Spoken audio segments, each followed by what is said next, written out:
morning?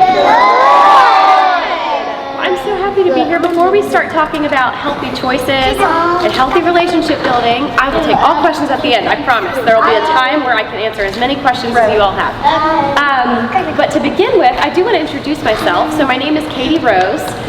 When I finish being Miss Virginia this year, when I grow up, I want to be a lawyer, so I want to help people and make a difference in people's lives. I've been in a mac and cheese eating competition, so I know I can eat about 3 bowls of mac and cheese in under 5 minutes. My brother is a NASCAR driver. I dance ballet on point, and I've rescued about 15 cats. So those are some interesting facts about me. But why does my sash say Miss Virginia? Why am I here? Well, Miss Virginia started in 1953 as one of the largest scholarship opportunities for women in the Commonwealth of Virginia. And since you guys probably don't know what a scholarship is, it's simply money that is given to you to be able to go to school. So when I won the title of Miss Virginia, I won $22,500 in college scholarships, which again is money to go to school. And I used that money towards my legal education. When I finished that, I got to compete for the title of Miss America. How many of you want to be Miss America one day? Me too! Yeah! So I got to compete for the title of Miss America, but by far my favorite part of the job is going all across the state and talking to kids like you about healthy choices, healthy relationship building. For those of you who haven't recognized or realized, there's a purple ribbon on my sash, which stands for domestic violence advocacy, but what I think that means when talking to Virginia's kids is knowing our self-worth and treating each other with respect and kindness. So what are we going to talk about today? We're going to talk about things that are healthy for us, what positive choices are, how to say no, what a leader is, who our trusted adults are, and how to build and maintain healthy relationships. So by raising your hand, how many of you can tell me what being healthy means? What does being healthy mean? Yeah. And you eat fruit, and that's healthy. Eating fruit, yeah. What else? Yeah. And eat strawberry and grapes. Yeah, so more fruit. What else is healthy? Meat. Vegetables. Vegetables. Yeah. Water.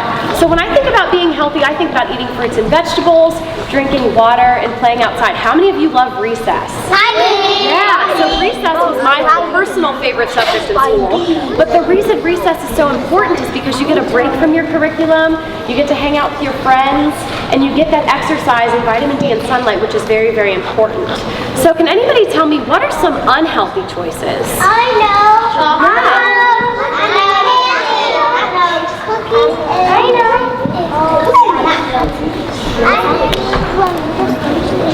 Pizza, stuff like that.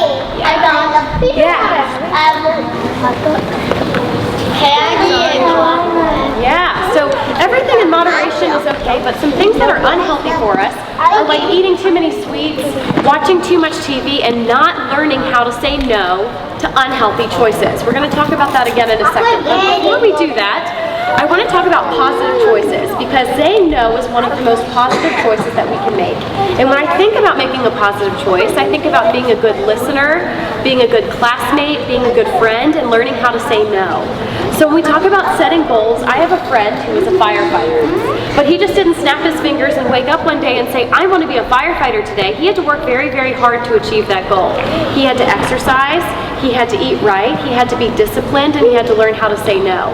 When I won the title of Miss Virginia, I didn't win on my first try, or my second try, or my third try. It took me 7 times before I won the title of Miss Virginia. So if you guys have a goal and you don't reach it the first time, that's okay, because a goal is something that makes us a better person, and that's a positive choice. We wake up every day, and that's the beautiful thing about positive choices, is that we can get up every day and decide for ourselves that we are going to make a positive choice. So are we all going to make positive choices? Yeah. Going to learn how to say no? Yeah. So saying no can be very difficult at times, and we're going to talk about having some tools to be able to say no effectively here in a little bit. But I do want to switch gears and talk about medication for a second, because medication can be dangerous. You should only take it from a doctor or a trusted adult, and you should look for warning messages and symbols and labels, because there may be something in medication that you're allergic to. Only take it with permission and throw old medication away. You should never ever share your medication with anybody else. How many of you have been to the doctor's office before? Yeah. So in my hypothetical that I like to give is, let's say you go to the doctor's office and you have strep throat and you get an antibiotic. And so let's say you get an antibiotic for your strep throat, but after your 24 hours of quarantining, you come back to school and you realize that your friend has a sore throat. You should never ever share your medication with somebody else because they may not even have strep throat to begin with. The medication may make them more sick, and you're supposed to take that medication as directed by your doctor, or you will not be getting better. So how to say no if you're offered something from somebody else? At your age, saying no can be very difficult. Sometimes it's very easy to find ourselves doing something that might not be healthy for us. So I want to give you some tools to be able to say no effectively. You can say, no, I need to ask permission before I can take medication from somebody else. No, what you're doing is unhealthy and I want to stay healthy. Or my personal favorite option, which is, no, I don't want to do that and you shouldn't either. Let's go play outside instead. The reason why I like that last example is because you're being a leader. You're being a proactive leader and making a positive choice for yourself and for your friends. So with that, can anybody tell me what a leader is? I'm sure you guys all love being the line leader. I know. But what is a leader? Yeah.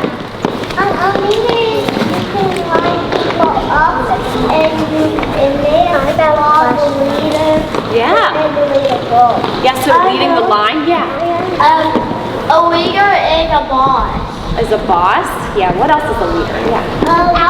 A leader is like, will be a friend and Yeah, that's exactly right. And I'll take one more over here. Yeah, what's a leader? a leader is when you follow the leader. Yeah, when you follow the leader. So when I think of a leader, I think of somebody that helps me reach my goals and helps me make positive choices. And so how can we all be leaders? Guess what? You already are. You guys are making the active choice and the proactive choice of paying attention and being great, wonderful, active listeners. And you're doing that because every single other person in this room is doing that as well. From now on and for the rest of your life, people are going to be looking to you to determine what decisions they're going to make for themselves. And so it's very, very important that we make those positive choices. But we need to rely on people along the way to make positive choices. So can anybody tell me what or who is a trusted adult? Can you give me an example of a trusted adult? Yeah, right here. I know. Your brother or your dad? Yeah, what else is a trusted adult? I know. Your sister or your brother? So when I think of... I know. I'll take one more. Yeah, right here. Your mom. Your mom. So parents are wonderful trusted adults, older siblings are, aunts and uncles, grandparents, doctors, nurses, teachers, coaches, guidance counselors, mentors, police officers. These are all people that are trusted adults. And the reason why I mention trusted adults is because it's very, very important that we speak up if we do not feel safe. That doesn't make us a tattletale, it doesn't make us uncool, it doesn't make us unpopular, and in fact what you're doing may save your life or someone else's life as well. And if you ever find yourself in a situation where you do not feel safe, talk to a trusted adult about that, and if you don't have a trusted adult around, call 911 because that's another resource that's available to you if you are in a situation where there is an emergency. So I want to talk about one very, very important trusted adult, and that's your teachers, because your teachers not only want you to be safe, protected, happy, and respected both in and outside of the classroom, but they want you to receive a quality education, and they have a very, very important job because they want to protect you. So your trusted adults, if you ever experience anything, whether it's inside the classroom or at home or anywhere else, your teachers are wonderful resources for you. So can everybody give a round of applause to your teachers?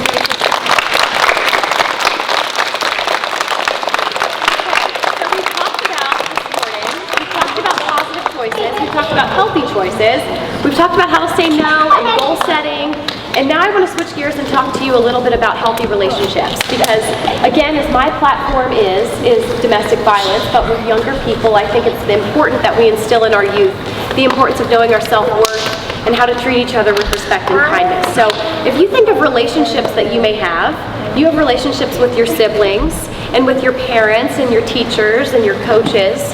But you also have relationships with every single person in this room because you guys are classmates. And that relationship is one of the most important ones that you will ever have. Because whether they're your best friend or someone you barely talk to, from now on and for the rest of your life, you will have people that you come into contact with who may not be your best of friends. You're going to have coworkers one day. And so because of that, it's very important that every person we come into contact with, we give the bare minimum. And what I mean by the bare minimum is treating each other with kindness and being caring, being comfortable to be around, being safe, supportive, respectful, and honest. So in addition to being kind, We also need to know our own self-worth and what we are worthy of accepting. And with that, we talk about setting boundaries. And setting boundaries looks a lot like, no, I don't want you touching me. No, I don't want you touching me like that. No, I don't want you talking to me that way.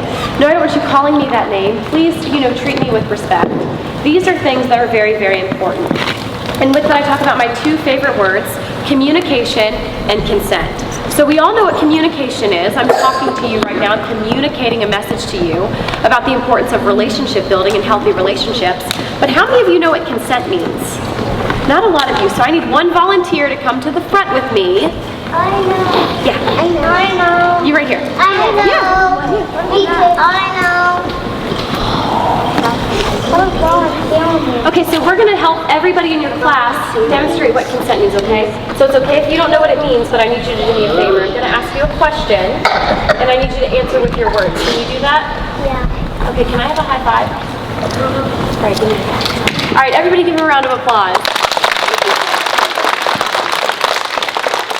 So what we just demonstrated was communication and consent. I communicated to him that I wanted to give him a high five, but before engaging in any kind of physical contact, I asked for his permission or his consent before doing so. And if you ever experience any form of unwanted touching or unwanted behavior, talk to your trusted adults about that, because that's what they're there for. I normally wrap up when I have, like my pre-Kers, and I should have brought it with me, but I didn't. I normally read a book called Spaghetti in a Hot Dog Bun. And as silly as that may sound, I do want to share the moral of the story because I think it's very applicable to every single person in this room. So it's about this girl named Lucy who brings her lunch to school, and shocker, it's spaghetti in a hot dog bun. And this kid named Ralph picks on her for it and makes her feel really bad and embarrasses her because it is a little different to bring spaghetti in a hot dog bun. And she feels really bad and really bullied, and he was really mean to her. And so she went home that night very, very upset. And the next day she said, I'm going to go to school and I'm going to show Ralph a piece of my mind. I'm going to pick on him the way he picked on me. Well, she had the chance to do so because he got stuck in the monkey bars at recess. But when that happened, she thought about it, and she saw how scared he was and how upset he was and that he did have feelings. And so she helped him. She helped him down discreetly and quietly, didn't bring any attention to the situation, did not make fun of him, and went on about their day. And Ralph later on thanked her for it. And the reason why I share that message with you is because my mom always told me growing up when I was your age that sometimes the difficult thing to do is the right thing to do. So if you've ever experienced any bullying or abuse or unwanted behavior, I really encourage you to talk to your trusted adults about that. But I would encourage you to do the difficult thing, which is to turn around and treat each other with respect and kindness, very much like Lucy did. Because Lucy didn't have to do that. Ralph was mean to her. And so, but she turned around and was somebody who was kind. Remember, I told you all earlier this morning that you guys are leaders. You guys all have the power in this room to break that vicious cycle and to be kind to one another and to help your teachers make this a safe, protected, happy, and respectful learning environment for everybody. So with that, if you take anything away from my little spiel this morning, I hope you make those positive choices. You learn how to stand up, speak out, and say no, and treat each other with respect and kindness. So that's actually the end of my message this morning. However, I do think I have time to take a couple of questions. And for those of you who don't know what a question is, it's simply something asking me about myself. So like, what's my favorite color? Or what do I do for fun? Or what's it like being Miss Virginia? I'm happy to take those questions at this time. Now, you guys have been wonderful active listeners, and I would love for you to continue doing so, because you may have the same question that somebody else has. So you may get your question answered twice. So with that, I will try to get to as many as I possibly can.